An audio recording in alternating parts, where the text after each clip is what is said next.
Et un secteur qui est aussi touché par les difficultés, c'est la justice. La situation financière est telle que la justice ne paye pas ses factures. Les experts ont tendance maintenant à fuir les juges parce qu'ils ne sont pas rémunérés. Le point, Alain Dremière.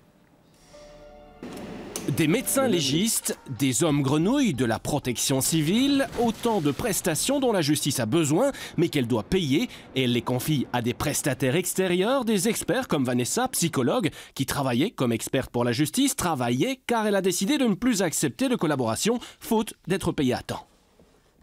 Alors, je vais vous montrer une facture de 2013, voilà, qui à ce jour reste toujours à payer, pour laquelle j'ai envoyé plusieurs rappels déjà, et donc...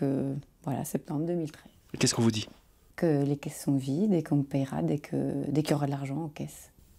C'est plutôt décourageant, ça. C'est très décourageant parce qu'entre-temps, on passe du temps à appeler le greffe, à savoir ce qu'il en est. Donc ça, c'est encore du temps complémentaire après notre mission pour laquelle, bien sûr, on n'est pas facturé, enfin, on n'est pas payé.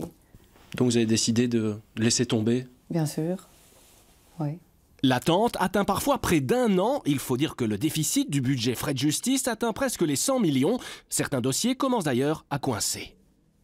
Il faut quand même toujours se dire qu'un expert rend des conclusions, mais ces conclusions peuvent être contestées. Donc il faut recourir à un autre expert, à faire des contre-expertises. Et quand on commence à avoir trop peu d'experts, à un moment donné, la contre-expertise n'est plus possible. Vous avez peu d'experts, donc ça veut dire qu'ils sont tous surchargés. Donc ça veut dire aussi les durées de traitement, le temps qu'ils mettent pour accomplir leur mission s'allonge nécessairement. Plus grave, faute de budget, les magistrats doivent même parfois se priver d'experts. Et c'est alors le justiciable qui trinque. Dans un certain nombre de cas, ils sont obligés de faire le choix de ne pas nommer d'experts judiciaires faute de budget.